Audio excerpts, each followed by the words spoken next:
வேதாந்தாச்சாரியவர்யோ மே சன்னிதத்தாதி. என்னுடைய தந்தை doctor K அரங்கசுவாமி தாவரையர் பேராசிரியர் அண்ணாமலை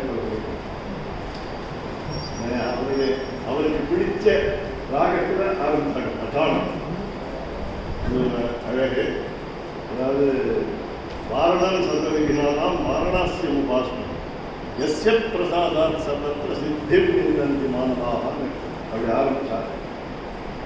போன வாரம் நாங்கள் 2 பேரும் மனைவியினாலும் செகந்திராபாத் போயிருந்தோம் எங்களுடைய ஆச்சாரியனுடைய பிறந்த நாளை கொண்டாடுவதற்காக.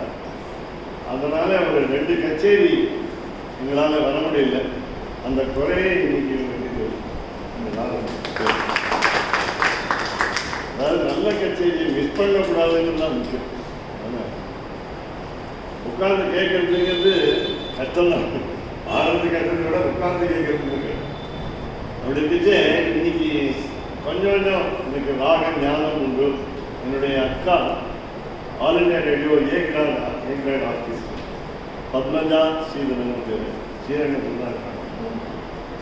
முதல்ல அக்கான ஆரம்பித்து மலைய மாவட்டம் லலிதா ஜேனுகா சாவேரி.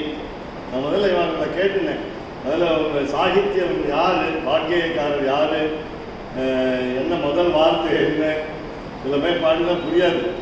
அதனால் அதுக்கப்புறம் ராகம் என்ன, அப்புறம் தாளம் கேட்கல. எனக்கு தாளம் தப்பு தாளம் தான் வரும். அதனால் என்னன்னு கேட்டுட்டு இருந்தேன். அப்போ நான் தெரிஞ்சதை சொல்லிடுவேன், முன்னாடியே சொல்லிடுவேன். எங்களுக்கெல்லாம் அப்படி ரசிக்கிறதுக்கு தெரியணும். அப்படி ரசிக்கும்படியாக இருந்தது. ஆவேரி ஒரு நவரச காந்தம். இந்த ஆவேரி என்னுடைய நண்பனுக்கு பிடிக்கும். அகிலா கணேசன் என்பவருக்கு பிடிக்கும். அடிக்கடி சொல்லுவார். இன்னைக்கு தான் அதை அனுபவித்தேன். நல்லா ரொம்ப நாள் கழிச்சு ஒரு நல்ல கச்சேரி கேட்கக்கூடிய வாய்ப்பை ராஜதுரை எனக்கு கொடுத்தார். அப்படிதான் சொல்லுவேன். ராஜதுரை வந்து அடிக்கடி 10,000 தடவை ஃபோன் பண்ணி இதுக்கு வரீங்களா அதுக்கு வரீங்களா, என்னால் வர முடியாதுன்னு சொல்லி சிறப்பு விருந்தினர். இந்த சிறப்பு விருந்தினரோட பார்த்தாங்கன்னா அடியனும் டாக்டரேட் தான். ஆனால் இதில் பார்த்தா எல்லாரும் டாக்டரேட் இருப்பாங்க. பொறாமையாக இந்த 4 பேரும் டாக்டரேட்லாம் எப்படி இருக்கு. அதனால் நல்லா படித்தவங்க இருக்காங்க. அதனால் கலைஞராகவும் இருக்காங்க. அதனால் கடைசியில் பாலித்த புகழ் மைசூர் வாழ்வையை பார்த்தாங்க கீர்த்தனத்தை அபூர்வமாக கேட்கும். அது எல்லாரும் பாடுறதில்லை. அது ஒன்று. 2வது இந்த பகுதாரி ராகத்தில். அப்புறம் சாரங்கா எனக்கு பாடத்துக்கு முயற்சி பண்ணிட்டு இருக்கேன், வரல. இந்த 40 ராகம் கொஞ்சம் தெரியும். இந்த கூட அப்படி ராஜகோபால பாலைய அப்படின்னு சொல்லி பைரவியில் பாடி இந்த கச்சேரியை முதலில் நிறைவேற்றம் செய்திருக்காங்க. இங்கே வந்து கிருஷ்ணமூர்த்தின்னு ஒரு சம்ஸ்கிருத மாணவர் வந்திருக்கிறார். அதே மாதிரி ராஜராஜேஸ்வரி, இந்த ராஜேஸ்வரி இங்கே ராஜராஜேஸ்வரி இங்கே வந்து என்னுடைய மாணவி. அவங்க சம்ஸ்கிருத டீச்சராக இருக்காங்க கேந்திரிய வித்யாலயாவில் பொன்மலையில். சாதாரணமாக இந்த மீட்டிங்கில் பேசும்பொழுது இப்போ சொன்னாங்கன்னு நினைக்கிறேன், லயன்ஸ் கிளப்பு, ரோட்டரி கிளப்பு இதெல்லாம் பேர் சொல்லுவாங்க. டாக்டர் கல்யாணியே இப்போ தான் கொஞ்சம் அறிமுகமானு. அதுக்கப்புறம் என்னுடைய மனைவி வந்திருக்காங்க. அதை விட முக்கியமானது இங்கே வந்து கிருஷ்ணமூர்த்தின்னு ஒருத்தர் வந்திருக்காரு. கொஞ்சம் எழுந்துருக்கோம் வாங்க. இப்போ பாருங்க, இந்த மிருதங்க வாட்ச ஆஸ்தான வித்வான் காஞ்சி மட்டம். இந்த காஞ்சி மடத்துலேருந்து ஆசீர்வாதம் வந்திருக்கு. நாங்கள் பர்சன் அவர் ஒரு புஸ்தகத்தை பரிசளிக்கிறார். அந்த மோகனகிருஷ்ணன் ஒரே குடும்பம் தான். ஒரே குடும்பம் தான். லேடி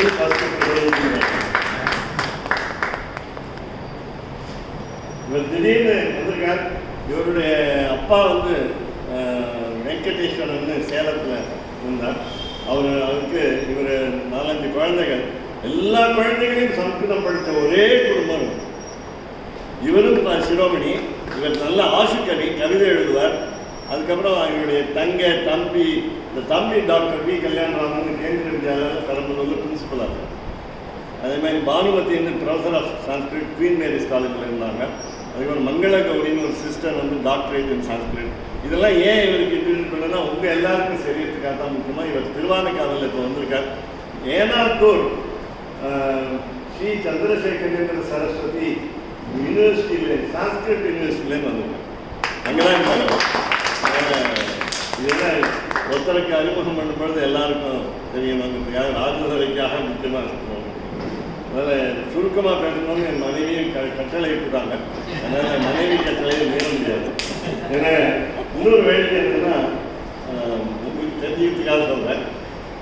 நீலகண்ட தீட்சிதர்னு ஒருத்தர் எழுந்திருந்தார். அவர் 100க்கு மேலே நூல்கள் இயற்றியிருக்கிறார். அவர் மதுரையில் இருந்தார். மதுரை மீனாட்சியை பற்றி புத்தகம் எழுதியிருக்கார், பாடத்தில் எழுதியிருக்கார். அவர் அப்புறம் கலிவிடமனம்னு ஒரு ஜோக்குக்காக ஒன்று எழுதியிருக்கார், ஹாஸ்யத்துக்காக எழுதியிருக்கார். அதில் சொன்னார், பாவியாகிரோ வேதா, மனைவி சொல்லே வேதம். என் மனைவியின் பேரே வேதமாக இருக்கலாம். வேதம் தெரியுமா தான் தெரியும், பக்கத்து வீட்டு மாமிட்டு போகணும். அதாவது வெடித்த அது மாதிரி வந்து இன்னைக்கு ராமச்சந்திரன் வந்திருக்கார். உங்கள்கிட்ட ஒரு எல்லாத்தையும் ஒரு பிரார்த்தனை கேட்டால், அந்த சம்ஸ்கிருத பரம்பரைக்காக என்னோட சேர்ந்து தோல் கொடுப்பதற்காக வந்திருக்கார்.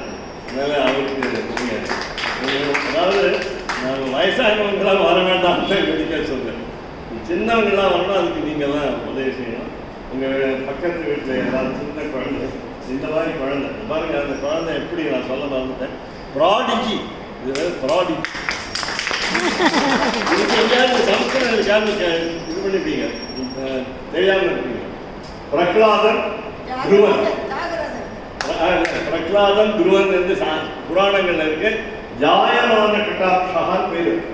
பிறக்கும் பொழுதே ஒரு திறமைகளோடு பிறக்கிறது. இங்கே பேராசிரியர் வந்திருக்கிறார், பாம்பேலேருந்து வந்திருக்கிறார், முரளிதரன் பின்னால் வந்து உட்காந்துருக்கார்.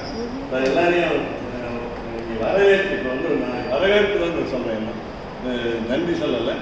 எல்லாருக்கும் நன்றி, என்னை கூப்பிட்டதற்காக ரொம்ப நன்றி.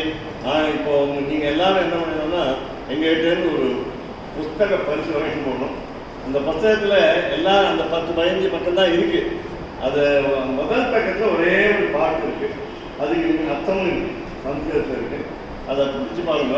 அது வந்து பிரசிடென்ட் அவார்டி அவர் வந்து சேவா சுவாமின்னு, ஸ்ரீனிவாச ராகவாச்சாரிய சுவாமின்னு சென்னையில் இருந்தார்.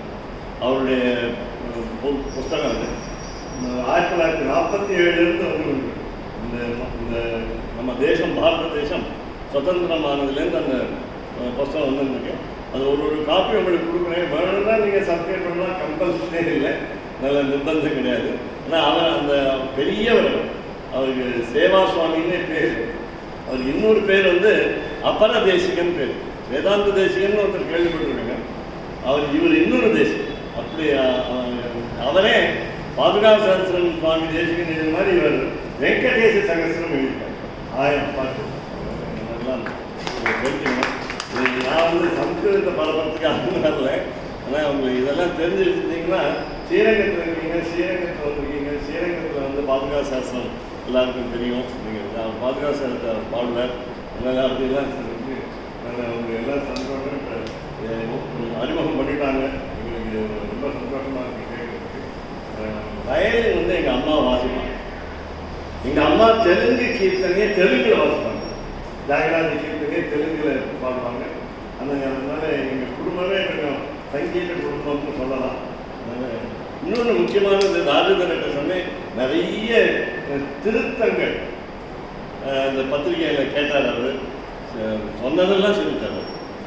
அதாவது நாங்கள் வேடிக்கையாக சொல்லுவோம்னா, தப்பாக இருக்கிறது தான் பத்திரிகையே இருக்கும். இது இங்கிலீஷில் டைப்பிஸ்ட்னு சொல்லுவாங்கல்ல, அவங்கள தப்பிஸ்ட்னு சொல்லுவாங்க. தப்பாக எங்கே பத்திரிக்கை அடித்தான்னு தெரியல, நம்ம நல்ல கரெக்டாக எடுத்துருக்காரு.